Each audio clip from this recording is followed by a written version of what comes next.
My grandmother's funeral was meant to be a goodbye, but my family turned it into a VIP event I wasn't invited to. As I watched their limo drive away without me, I clutched the envelope in my purse and knew their celebration was about to end abruptly. Before we continue today's story, we have an urgent announcement to make. Due to technical issues, we are pivoting towards another channel. Please subscribe to our new channel, Kin and Karma. You can find the link in the video description, the pinned comment, and the collaboration tag on this video. Make sure to switch over now so you don't miss out. Thank you for your support. Now back to the story. The silence in the house was heavy, a suffocating blanket that seemed to press down on my chest, making every breath a conscious effort. It wasn't the peaceful silence of a library, which I was so used to in my work as an archivist. It was the hollow, echoing silence of absence. Grandma Rose was gone. I was sitting in the wingback chair in the corner of her bedroom, the same chair I had slept in for the last 3 nights, listening to the rattle of her breathing until it finally, gently stopped. My eyes were gritty, burning from a lack of sleep and the dry, hacking sobs that had racked my body an hour ago. Now, I just felt numb. A cold, gray numbness that started in my toes and worked its way up, freezing my heart. I looked at the empty bed. The hospice nurses had just left, taking the medical equipment with them, leaving the room strangely large and unfamiliar. It felt like a stage after the actors had departed, the drama finished, the lights dimmed. The jarring ring of the doorbell shattered the quiet. It wasn't a polite tap. It was a long, insistent press, followed by a sharp rapping. I wiped my face with the back of my hand, smoothing down my wrinkled cardigan. I knew who it was. I had made the calls only 2 hours ago. When I opened the heavy oak front door, I wasn't greeted with a hug or a sympathetic look. I was greeted by a wall of expensive perfume and the clicking of heels on the hardwood. "Finally," Aunt Brenda said, pushing past me without making eye contact. She was wearing a pristine white pantsuit, shocking against the somber mood of the house. She held a venti coffee cup in one hand and her phone in the other. "God, Sadie, you look terrible. Have you even showered?" Behind her, my cousin Tiffany drifted in, her eyes glued to her screen. She was thumbing rapidly, the light of the phone illuminating a face that was perfectly made up, contouring sharp enough to cut glass. "Mom, the lighting in here is awful," Tiffany complained, not acknowledging me. "For the memorial reel, we're going to need ring lights. Lots of them."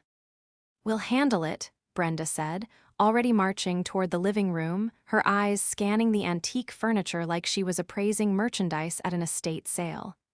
"Sadie, where are the papers? The death certificate, the deed? We need to get the ball rolling immediately. The market is volatile right now." I stood by the open door, the cool autumn air swirling around my ankles. I hadn't even closed it yet. She just died, Aunt Brenda," I whispered, my voice cracking. "She's been gone for 3 hours." Brenda stopped and turned, looking at me with a mixture of pity and annoyance, like I was a slow child who didn't understand how the world worked. "And life goes on, Sadie," she said, taking a sip of her coffee. "We have a funeral to plan, a big one. Rose deserves the best send-off money can buy. And frankly, someone needs to take charge because you're clearly falling apart." She turned her back to me again, gesturing for Tiffany to follow her into the dining room. "Come on, Tiff. Let's see if the silver is real or plated. We need to inventory everything before the cleaners come." I stood there, paralyzed. The grief I felt for the woman who had raised me was suddenly being crowded out by something else, a sharp, hot spike of disbelief. They weren't here to mourn. They were here to liquidate. As I watched them, Tiffany laughed at something on her phone, the sound bright and jarring in the morning house.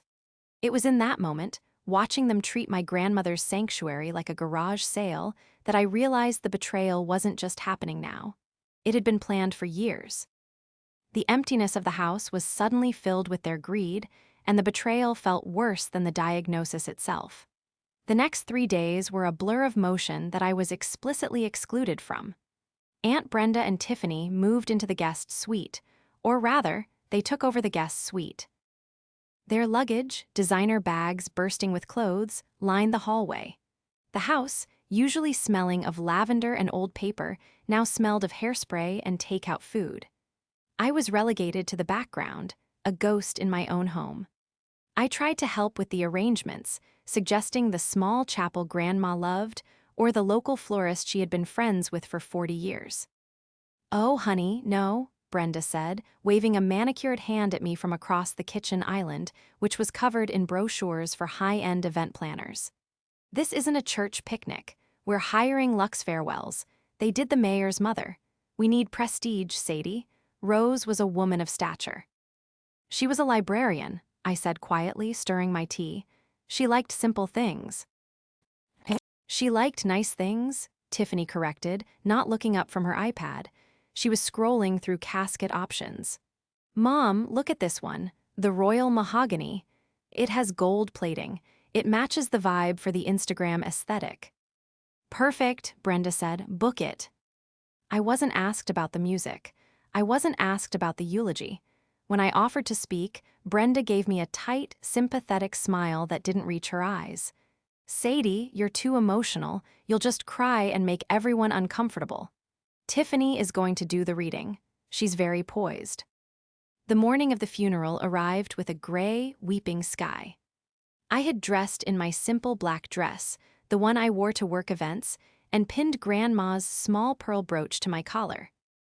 It was the only thing I had taken from her jewelry box before Brenda had locked it in the safe. I walked out to the driveway, clutching my purse.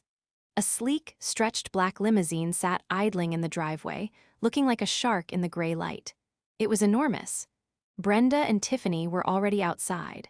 Brenda was wearing a black dress that looked more suitable for a cocktail party than a funeral, complete with a fascinator hat with a veil. Tiffany was in a skin-tight black dress with cutouts, holding a bouquet of lilies that cost more than my weekly grocery budget. The driver was holding the door open. Brenda slid in, adjusting her skirts. Tiffany followed, checking her reflection in the window before ducking inside. I stepped forward, moving toward the open door. "Wait," Tiffany said, her hand shooting out to block the entrance. She looked at me, then looked at the empty seat next to her, which was piled high with flower arrangements and gift bags. "What?" I asked, confused. "There's no room," Tiffany said, shrugging. Her voice was flat, matter-of-fact. "We have the flowers, the projector for the slideshow, and Mom's extra clothes for the reception. Plus, I need space to film the day in the life intro inside the car." I looked at the cavernous interior. It was a stretch limo. There was room for 10 people. "Tiffany, it's a limo. There is plenty of seats." "Not with the equipment," Brenda called out from the depths of the car. "Sadie, don't make a scene. The driver is on a schedule. Just call an Uber. It's only a 20-minute drive." "You want me to take an Uber to my own grandmother's funeral?" I asked, my voice trembling. "It's practical," Brenda snapped. "We need to focus. You're just negative energy right now. We'll see you there. Don't be late." Tiffany grabbed the handle and pulled the heavy door shut. I saw her face through the tinted glass for a split second. She was already smiling at her phone, fixing her hair. The engine purred, and the long black car crunched over the gravel, pulling away. I stood alone in the driveway, the rain starting to drizzle, dampening my hair. I watched them go, the taillights fading into the mist. A normal person might have collapsed. A normal person might have screamed. But as I stood there, feeling the cold rain on my face, I didn't cry. I reached into my purse and touched the leather-bound folder I had retrieved from the safety deposit box 3 months ago. The one Brenda didn't know existed. "Go ahead," I whispered to the empty driveway. "Enjoy the ride." They thought they were the main characters in this story. They thought they were driving off to claim their inheritance. But they had forgotten one crucial thing. Grandma Rose wasn't just a sweet old lady. She was a woman who saw everything. And she had taught me to see it too. To understand why the limousine door slamming in my face wasn't just rude, but a declaration of war, you have to understand the last 5 years. 5 years ago, Grandma Rose was diagnosed with early-onset dementia. It started small, forgotten keys, a stove left on, but it accelerated with terrifying speed. At the time, I was 27, working a junior position at the City Museum and living in a small apartment downtown. Brenda and Tiffany were living 3 states away, in a condo Brenda had bought with her second husband's alimony money. When the doctor broke the news that Rose needed full-time care, I called Aunt Brenda immediately. "Put her in a home," Brenda had said over the phone. I could hear the clinking of glasses in the background. She was at a happy hour. "Sell the house to pay for it. I know a great realtor in the area who can flip it fast." "She wants to stay home, Brenda," I had argued. "This house is her life. Grandpa built the gazebo, her garden is here." "Well, I can't come," Brenda replied sharply. "I have my career. Real estate is 24/7, Sadie, and Tiffany is just starting her modeling classes. We can't uproot our lives for babysitting." So I did. I quit my job at the museum and moved into the guest room. I became a freelancer, working late into the night archiving digital files so I could be awake during the day for Rose. For 5 years, I bathed her. I spoon-fed her when her hands shook too much to hold a fork. I played her favorite jazz records when she didn't recognize my face, hoping the music would bring her back, even for a second. I watched a brilliant, vibrant woman slowly fade. It was the hardest thing I have ever done. And in those 5 years, Brenda visited exactly twice. The first time was Christmas, 2 years in. She stayed for 45 minutes, complained that the house smelled like old people, and asked Rose where the silver tea set was kept. When Rose couldn't remember, Brenda got angry and left. The second time was 6 months ago. Tiffany came with her. They didn't come to see Rose. They came because there was a rumor that the city was planning to build a highway nearby and property values might skyrocket. They walked through the house like sharks. Brenda, a luxury real estate specialist, a title she gave herself, spent the entire visit tapping on walls and criticizing the decor. "This wallpaper has to go," she had said, standing in Rose's bedroom while Rose slept just feet away. "We knock down this wall, open up the concept, modernize the kitchen. We could list this for 1.2 million easily, maybe 1.5 if we stage it right." Tiffany, who was 24 and described her profession as lifestyle curator, spent the visit taking selfies in the garden. "Grandma's aesthetic is so vintage cottagecore," she told her livestream followers. "Can't wait to inherit this vibe and update it." I remember standing in the kitchen doorway, holding a tray of medication, shaking with rage. "She's not dead yet," I had hissed at them. "She can hear you." Brenda had rolled her eyes. "Oh, please, she doesn't know what day it is. Be practical, Sadie. You're wasting your life playing nursemaid. When she passes, we sell. That's the plan. You'll get a nice little cut for your trouble, and we can all move on." "A cut?" I asked. "Well, naturally," Brenda smiled, a predator's smile. "I'm the only daughter, you're just the granddaughter, and since your father passed, well, the hierarchy is clear." They saw me as the help. A convenient, unpaid servant who kept the asset, the house, in good condition until they were ready to cash it out. They looked at me with my messy bun, my comfortable shoes, and my dark circles, and they saw a loser. Someone with no ambition. Someone easily rolled over. They didn't know that on the nights when Rose was lucid, we talked. We talked for hours. We talked about the family, about greed, and about legacy. They didn't know about the lawyer who came to the house on a rainy Tuesday 4 months ago, when Brenda was busy posting photos of her mental health retreat in Bali. As I stood in the rain waiting for the Uber, watching the water pool around my shoes, I thought about Brenda's immaculate white pantsuit. I thought about Tiffany's refusal to move a bag of clothes to let me sit down. The Uber app beeped. "Your driver called, is 2 minutes away." I wiped the rain from my phone's screen and looked at the family group chat. Tiffany had just posted a photo from inside the limo. She was holding a champagne flute at 10 a.m. on the way to a funeral with the caption, "R.I.P. Grandma, sad day, family first limo life." I didn't feel the grief anymore. The numbness was gone. It had been replaced by a cold, sharp clarity. I wasn't just going to the funeral to mourn my grandmother. I was going to the funeral to honor her final wish. And her final wish wasn't about flowers or music. It was about teaching a lesson to the people who thought love was a transaction. My Uber pulled up, a modest gray sedan. I got in the back. "Where to?" Called asked. "St. Jude's Cemetery," I said, buckling my seatbelt. "And please take the scenic route. I have some thinking to do." Brenda and Tiffany thought they were driving toward a payday. They had no idea they were driving off a cliff. The Uber ride was quiet, save for the rhythmic swishing of the windshield wipers. Called, sensing my mood, didn't try to make small talk, for which I was grateful. I needed the silence to rehearse. My phone buzzed again. It was a text from Aunt Brenda. "Where are you? Service starts in 10. Don't embarrass us." I didn't reply. Instead, I opened my banking app, not to check my meager savings, but to confirm the deposit I had made 3 days ago, the retainer for Mr. Halloway. When Grandma Rose's health took a sharp turn for the worse 6 months ago, she had moments of profound clarity amidst the fog of dementia. During one of those lucid afternoons, while we sat in the sunroom watching the cardinals at the feeder, she had grabbed my hand with surprising strength. "Sadie," she had rasped, her blue eyes piercing through the haze. "They're waiting for me to die, like vultures on a fence post." "Don't say that, Grandma," I had soothed, though I knew it was true. "Don't hush me," she snapped, sounding like her old self. "Brenda, she's got a mortgage on that condo she can't afford. And Tiffany, that girl thinks money grows on Instagram. They think this house is their winning lottery ticket." She had pulled me closer. "Get the box from under the floorboard in the closet, the cedar one." Inside that box wasn't jewelry or cash. It was a single, heavy envelope sealed with wax and a business card for a man named Arthur Halloway-esque. "Call him," she ordered. "Tell him it's time for the red folder protocol." I had never heard of it, but I did as I was told.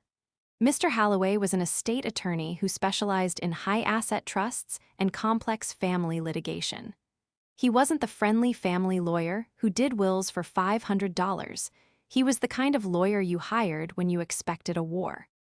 Over the next few months, while Brenda was busy posting about her spiritual journey and ignoring my updates on Rose's condition, Mr. Halloway and I had quietly restructured everything.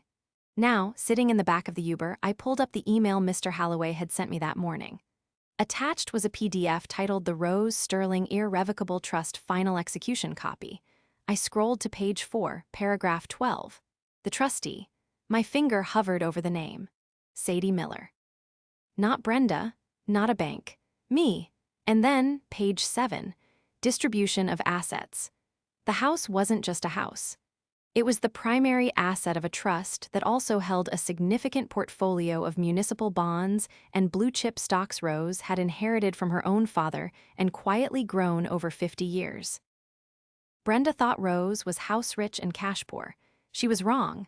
Rose was wealthy, very wealthy, but there was a catch. A clause Rose had insisted on, written in her own shaky handwriting before it was formalized. The beneficiary clause, distribution of assets to secondary beneficiaries, Brenda Miller, Tiffany Miller, is contingent upon the trustee's sole discretion regarding their adherence to the family care standard. In plain English, if they didn't treat the family right, they didn't get a dime. And I was the judge. The Uber pulled up to the cemetery gates. I saw the hearse, and behind it, the stretch limo. A small crowd had gathered by the graveside, mostly Brenda's friends, people Rose hadn't seen in years. I paid called and stepped out into the drizzle. I didn't walk toward the family canopy where Brenda and Tiffany were holding court, dabbing at dry eyes with lace handkerchiefs. I walked to the back, standing under an old oak tree, my black umbrella shielding me. I watched as Tiffany set up a tripod near the open grave. She was actually filming. Brenda was speaking to the priest, gesturing wildly at the flower arrangements. "No, no, move the spray to the left. It's blocking the view from the road." I took a deep breath. The sadness of losing Rose hit me again, a wave of grief for the woman who had taught me to read, to bake, to stand up for myself. But as I watched Tiffany check her makeup in the reflection of the coffin's brass handle, the grief hardened into resolve. They had made me take an Uber to my own grandmother's funeral, because there was no room. Well, I was about to show them exactly how much room I took up. The service was a farce. The priest, a man Rose had never met, gave a generic homily about a beloved mother and community pillar. Brenda gave a eulogy that was 80% about her own struggles as a single mother and entrepreneur, and 20% about how much she would miss Mom's guidance. Tiffany read a poem off her phone, stumbling over the words, and ended by asking everyone to like and subscribe to keep Rose's memory alive. I stood silently at the back. When it was time to throw the dirt, Brenda and Tiffany went first, tossing the earth with theatrical flair for the camera. I waited until everyone had gone, then stepped forward. I dropped a single white rose onto the casket. "Goodbye, Grandma," I whispered. "I'll handle the rest." The reception was at the house. Brenda had catered it with high-end hors d'oeuvres that Rose would have hated, tiny, tasteless things on crackers. The house was full of strangers. I walked in through the kitchen door, shaking off my umbrella. Brenda was in the living room, holding a glass of wine, surrounded by a group of women in expensive coats. "Sadie," she called out when she saw me, her voice shrill. "You made it. Grab a plate, darling. We were just discussing the listing. My friend Karen here thinks we can get it on the market by Monday." The room went quiet. Everyone looked at me, the poor cousin who had taken an Uber. "Monday might be rushing it, Aunt Brenda," I said, my voice steady. I walked into the center of the room. "Nonsense," Brenda laughed, a tinkling, fake sound. "The market waits for no one. Besides, Tiffany needs her share for her venture capital project, and I have some investments to attend to." "Venture capital?" I asked, looking at Tiffany, who was eating a shrimp puff. "My brand launch," Tiffany said, rolling her eyes. "I'm starting a line of sustainable athleisure. It's going to be huge. Grandma would have wanted me to follow my dreams." "Grandma wanted you to visit her," I said. The words hung in the air. Brenda's smile faltered. "Excuse me."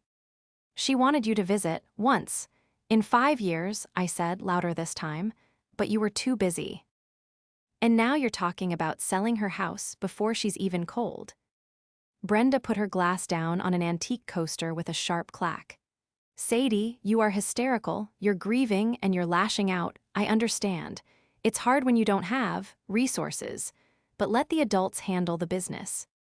"The business," I repeated. "You mean the house?" "Yes, the house," Brenda snapped. "And everything in it. Which, by the way, I need you to vacate by Sunday. The stagers are coming Monday morning." "Vacate?" I felt a laugh bubbling up in my throat. It wasn't a happy laugh. "Yes, you can stay in the guest room until then, but really you should start packing.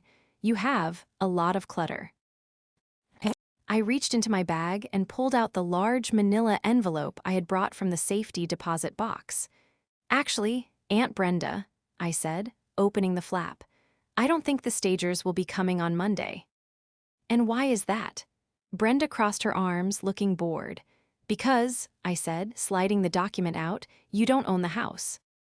Tiffany snorted. "What are you talking about? Mom is her only daughter. It goes to next of kin, that's the law." "Not when the property is held in a trust," I said calmly. Brenda froze. The color drained from her face, leaving her rouge standing out like clown makeup. "A trust? Mom didn't have a trust. She didn't even have a lawyer." "She did," I corrected.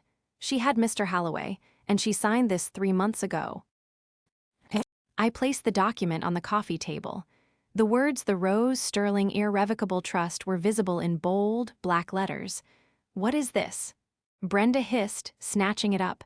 Her eyes scanned the pages frantically. This says. "It says the house, the contents, and the investment accounts are all property of the trust," I explained, addressing the room now. "And it names the trustee." "Who is the trustee?" Tiffany asked, sensing the shift in the atmosphere. She lowered her phone. Brenda looked up from the paper, her eyes wide with shock and fury. She looked at me, then back at the paper, then at me again. "It says, Sadie Miller," she whispered. "That's right," I said. "I own the house, Brenda. Technically, the trust owns it, and I control the trust." "This is fake." Brenda shrieked, throwing the papers down. "You forged this." Mom was senile. She couldn't sign anything. "She was deemed competent by 2 independent doctors on the day of signing," I said, pulling out 2 more sheets of paper. "Here are the affidavits, and here is the video recording of the signing, if you'd like to see it." I held up a USB drive. You little snake," Brenda spat, stepping toward me. "You manipulated her. You took advantage of a sick old woman to steal our inheritance." "I didn't steal anything," I said, my voice rising. I was the one who was here. I was the one who changed her sheets. I was the one who held her hand when she was scared. You were in Bali. You were at brunch. You didn't care about her until she became a dollar sign. The room was deadly silent.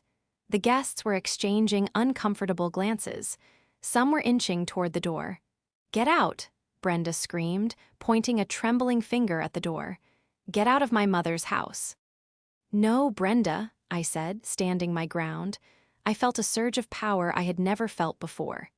"This isn't your mother's house anymore. It's mine, and I'm not the one who has to leave." The next hour was chaos. Brenda tried to physically throw me out, but her friends held her back. She called the police, claiming I was a trespasser. When the officers arrived, two polite deputies I knew because they had helped me find Grandma when she wandered off last year, they looked at the trust documents, looked at Brenda, and shrugged. "It looks legal to us, ma'am," the older deputy said. "This is a civil matter. We can't remove a legal resident and trustee from the property." Brenda was apoplectic. She stormed out to the driveway, screaming into her phone to her own lawyer. Tiffany, meanwhile, had gone live on TikTok. "You guys won't believe this," she was whispering into her phone in the foyer. "My cousin just scammed us out of everything. She's literally a squatter. We're going to sue her into the ground. Family drama scammer alert." They left eventually, but not before Brenda vowed to destroy me. "I'll have that trust overturned by Friday." She yelled from the window of the limo, the same limo that still had no room for me. "You'll be in jail for elder abuse." The following week was a siege. Brenda hired a high-profile lawyer, a man named Sterling Wolfe who was known for being a bulldog. They filed an emergency injunction to freeze the assets. They petitioned the court to have me removed as trustee on grounds of undue influence. I received a cease and desist letter regarding the theft of family heirlooms. Tiffany started a smear campaign online, posting edited videos where I looked unhinged, claiming I had isolated Grandma Rose to brainwash her. It was terrifying. I was just an archivist. I didn't know how to fight a legal battle, but Mr. Holloway was a rock. "Let them scream," he told me over tea in Grandma's kitchen. "They're making mistakes. Every text Brenda sends you, every video Tiffany posts, it's evidence." And the evidence was mounting. Mr. Holloway hired a forensic accountant to look into Brenda's finances, suspecting that her desperation for the sale came from more than just greed. What he found was staggering. Brenda was broke. Not just cash poor, she was millions in debt. She had leveraged her condo, maxed out credit cards, and taken out predatory loans to fund her luxury lifestyle. She needed the sale of Grandma's house to avoid bankruptcy and potential fraud charges for a failed real estate scheme. But the biggest bombshell came from an unexpected source. 2 days before the court hearing, I received a DM on Instagram from a user named Real Estate Truth. "Hey," the message read, "I saw your cousin's video. I used to work for your Aunt Brenda. You need to see this." Attached was a series of emails. Brenda's work emails. They were dated 6 months ago, right around the time she visited Grandma. Email to Quick Flip Properties LLC. Subject: 450 Oak Street, impending sale. My mother is on her last legs. She has dementia, totally out of it. I have power of attorney, working on finalizing it. She's pliable. As soon as she kicks the bucket, we list. I can guarantee a sale price of $800K for a quick cash close. I need the liquidity ASAP to cover the incident with the client funds. She didn't have power of attorney. I did. She had lied to investors, promising them a property she didn't own to cover up money she had stolen from other clients. I read the email again, my hands shaking. This wasn't just a family dispute anymore. This was criminal fraud. I forwarded the emails to Mr. Holloway. 10 minutes later, he called me. "Sadie," he said, his voice grim but satisfied. "This is the nail in the coffin. Not only does this prove she had no intention of honoring your grandmother's wishes, but it also proves premeditated fraud. And the best part." "What?" I asked.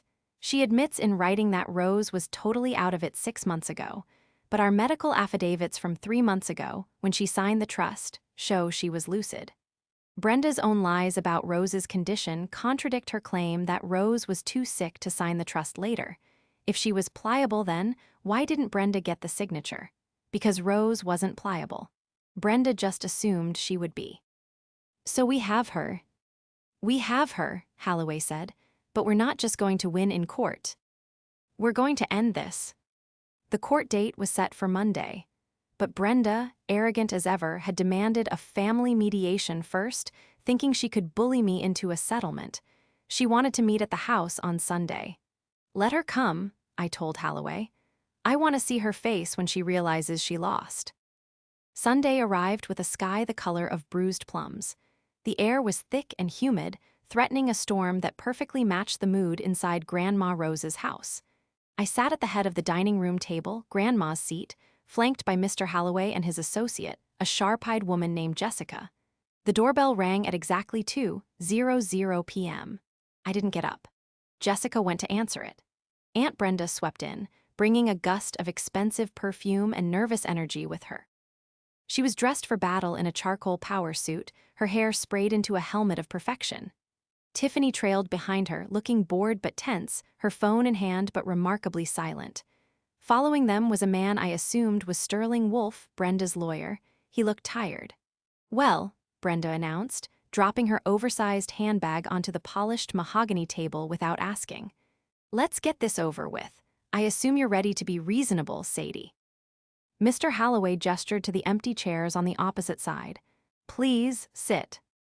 Brenda remained standing, her eyes flicking around the room as if she were already mentally rearranging the furniture. I don't need to sit. We have a simple proposal. We can test the validity of this. Trust. She spat the word like it was poison. We are prepared to drag this through probate for years. We will freeze every asset. You won't see a dime for legal fees. Or, she paused for dramatic effect. We settle. We sell the house, split the proceeds 40-40-20. You get 20%, of course.